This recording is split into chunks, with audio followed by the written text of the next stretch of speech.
I think one of the things that we like to do at Iterative is like, great, I tell you guys theories. I'm like, yeah, theoretically, get users to talk to you. Yeah, theoretically, talk to them like that. And I think one of the things that's I found helpful when I was starting out as a founder often is like the practical stories and the real world stories of how this stuff gets applied. And I kind of learned a lot from that. So I wanted to do that here. Okay, so how did we get users to talk to us? So the company at that time was called Single Shift, and we did a couple of things to get users to talk to us.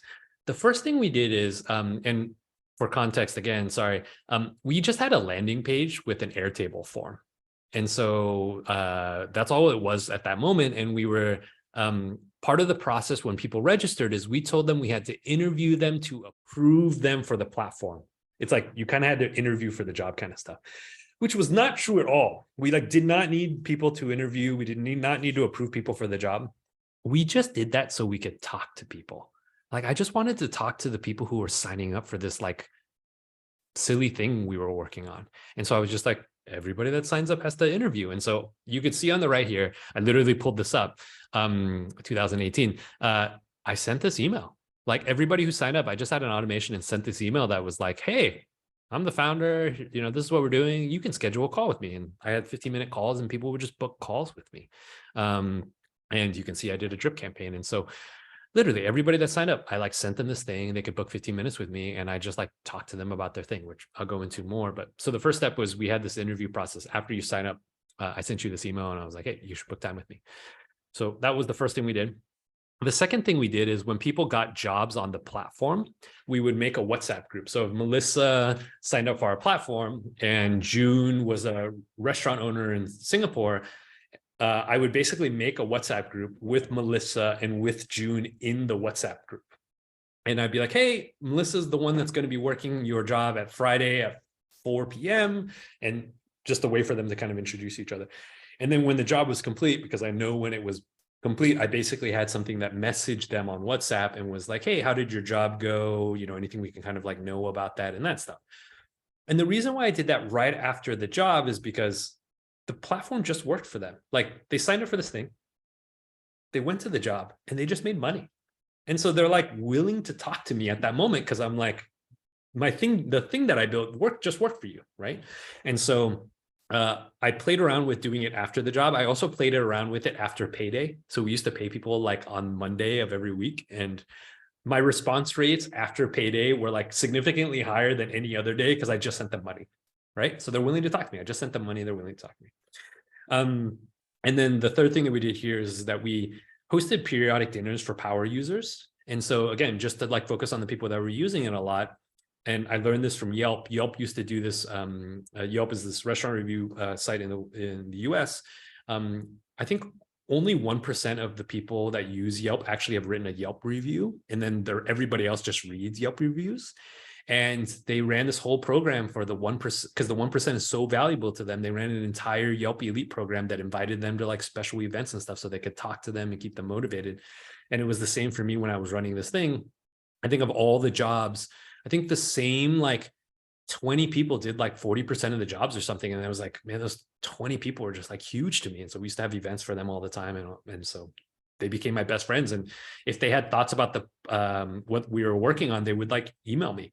And so they had my personal WhatsApp number. They would message me if they had any problems. I tried to do as right by them as like humanly possible. And so 3 kind of like hacks that we use to get people to talk to us.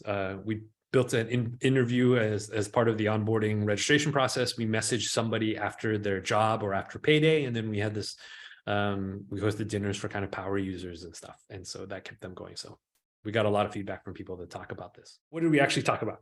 So what did we actually talk about and how did we do that? So this is an actual screenshot from an actual forms that we filled out when we were running this thing. And to help kind of standardize it, when we were running the interviews, they didn't fill out the feedback form. I filled it out, but we wanted to keep it consistent. And so we were like I was filling it out for them and I'm like talking to them about it and that kind of stuff. I did 92 interviews. And so if you're thinking like, oh, I talked to like 2 or 3 users, like, okay, I kind of understand people. We did 92 in about, I think 1.5 months. Like some days I'm literally just like on the call, like talking to like users and stuff. And so I wanted to get that number in there as just like, you need to talk to quite a lot of users. Okay, the second thing here in this screenshot, and we had lots of questions, but you can see that this screenshot is primarily about, we asked what their expectations were.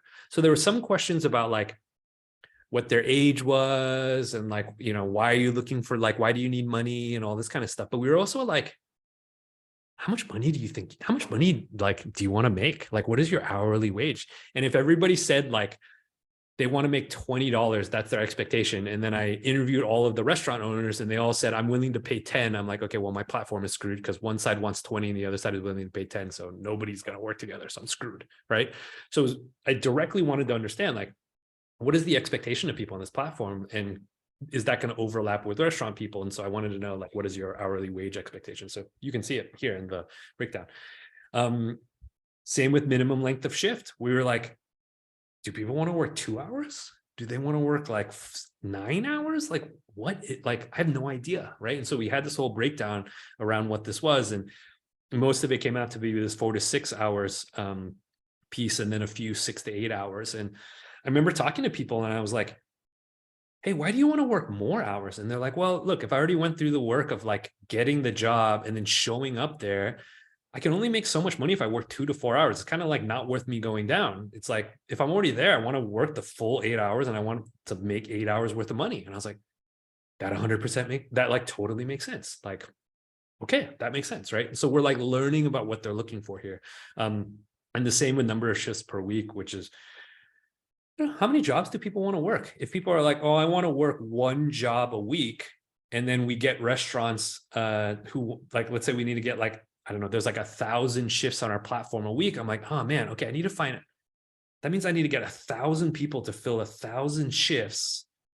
And if only 10% of the user base is going to sign up for a shift a week, that means I need 10,000 users. I'm like quickly doing the math of like, how deep do I need my marketplace to be, right? And so again, all of these questions I'm asking about what they're looking for is in my head, filling my head of like, okay, is this marketplace going to work? Okay, how many people do I roughly need? Okay, how much do I need to pay them? Like, what is my take rate? Like making all these decisions about it. And that was like how we ended up kind of like iterating on the product and kind of getting it right, which I'll show in the next slide. The final thing here is, I thought this was so interesting. Since it was an interview, I didn't do this on purpose, but since it was an interview, I figured I'd let them, like, I'd save the last 5 minutes to have them ask me questions, because that's what I do when we interview for iterative in our companies. I'm like, hey, do I have any questions? You have any questions for me? And this was so fascinating. Letting them ask you questions just kind of opens it up to just like whatever is top of mind to them. And the thing that happened over and over when I said, hey, do you have any questions for me? I want to say like 80% of the people were like, I just want to clarify. I only work when I want to work, correct? And I was like, yes. They're like, so next week, if I don't sign up for any jobs, I don't have to work. And I was like, yes. And this happened over and over and over. And finally, I started hearing this so much. I was like, I would talk to users and I'd be like, why is that so important to you? And what people kind of said all the time was, there was a whole group, and I think this is like quite a Singapore thing. There's a whole group, there's a lot of people in Singapore who were like, they want to make a little bit of extra money, but they're not like using this platform to like, I don't know, pay their bills and pay food. It's not like a core revenue generator for you. It's just like, hey, if I'm don't have anything better to do, I want a way to make some extra money, but this is not my primary source of money. I was like, oh, that's so interesting. Like, okay, so then flexibility is the really kind of important piece here. It's not just like, oh, I want to make as much money as I possibly can. It's like, I want to have this flexibility to kind of like do these things. And to go even further, this made me more bullish on the idea, because I was like, one of the worries I had for the idea was, why don't people just get full-time jobs? That's like consistent, stable money every single week. Why would you want to use a platform where I just have to like go to a new place every time? And I got this idea from talking to restaurant owners. It wasn't from talking to part-timers. And so I really need to kind of like beef up my understanding of the part-timers. And so when this flexibility came in, I said, oh, there's a whole group of people that want full-time pay. Maybe there's enough of the sliver that want this like part-time flexibility pay, and like I can slide into that, and that's my kind of like core target. And so I only learned that by giving them this like 5 minutes of like, ask me what you want to know. And I think it was especially good because they thought it was a job interview and they were signing up for a job. And so they asked questions about the job. And so this was like a key thing about it. And so I thought that was kind of very interesting. Okay, on the right side, so we have weekly goals every week. And this is a key thing we do in the batch. And the reason why we do it in the batch is because that's how we actually run our companies. And so the red line was our weekly GMV. And then the blue line was our weekly actual GMV. And Lurk and I used to always joke, our job every week is make sure the blue bar is above the red bar. That's the entire game. As long as the blue bar is above the red bar, we're doing a good job. And if it's not, we're not doing a good job.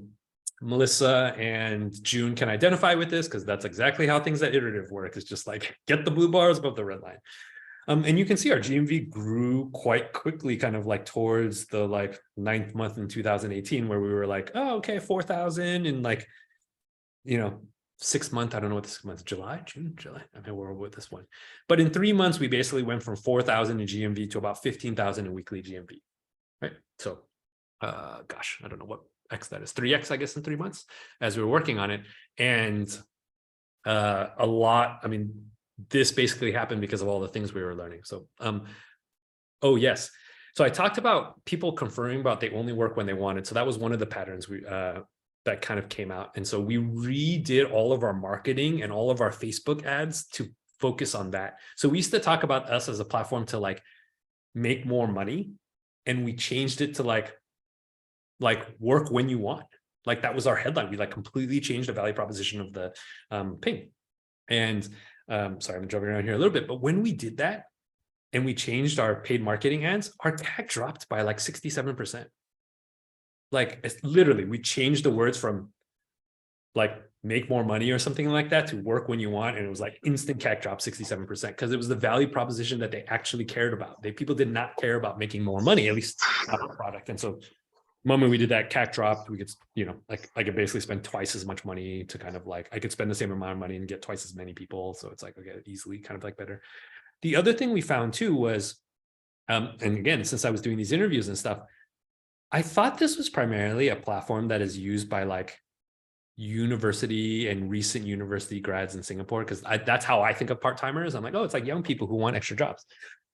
I started getting a bunch of uncles and aunties on the interviews, like 55 and above. And I just remember it was really like stark. I would like get on a call. I don't know how old anybody is. I get on a call and it's like 65-year-old uncle. And I was like, oh, hey, like, and I started asking the questions and the questions were very different and the answers were like super different. And what I started finding out from them was that, like, again, they don't actually really need the money, but they kind of just don't want to like sit around all day and they like want to get out and they want to have things to do. And so they were just looking for kind of like jobs to kind of work on. So I was like, oh, should we be like targeting this age group? Because we weren't running any paid marketing and we weren't running any kind of like marketing towards them. So I started running marketing towards like 55 and above in Singapore. And again, I think the interesting thing is the CAC dropped another 50% for that group. And then on top of that, I started looking at my analytics and I start okay, I don't know if this is a nice thing to do. I started flagging people in our user database by how old they were. And I was like, one of the metrics we cared a lot about was, do people show up for jobs or not? So Melissa uses my platform. I tell Melissa somebody's going to come, somebody better come or Melissa's screwed, right? She's like one waitress or waiter down. And so this was like, this no-show rate was something we cared a lot about. And I started digging into the analytics and I started breaking it up by like age group. I was like, what is the no-show rate by age group? And what I found out was the like uncles and aunties were by far our best performing kind of like people on the platform. They always showed up. They always showed up and they got rave reviews from the restaurant owners because they were just like, yep, they're like professional. Like they show up on time. You can count on them. They're not like, they know how to do stuff because again, they probably had an entire career of things. And I was like, oh, we started promoting them more. So if you were a new business on our platform, I would try to send you an uncle and auntie. I literally put that into the algorithm where I was like, yeah, 2x, if you're new and this is your first job, 2x likelihood that you're going to get an auntie and uncle, right? Because I knew they performed the best. And again, I like looked at the retention of businesses, and it's like, okay, cool. If you got an auntie or uncle first, your like retention went up by like 40%. Because you're like, oh, this platform's great. Like these people I can totally count on. I don't have to do a bunch of stuff.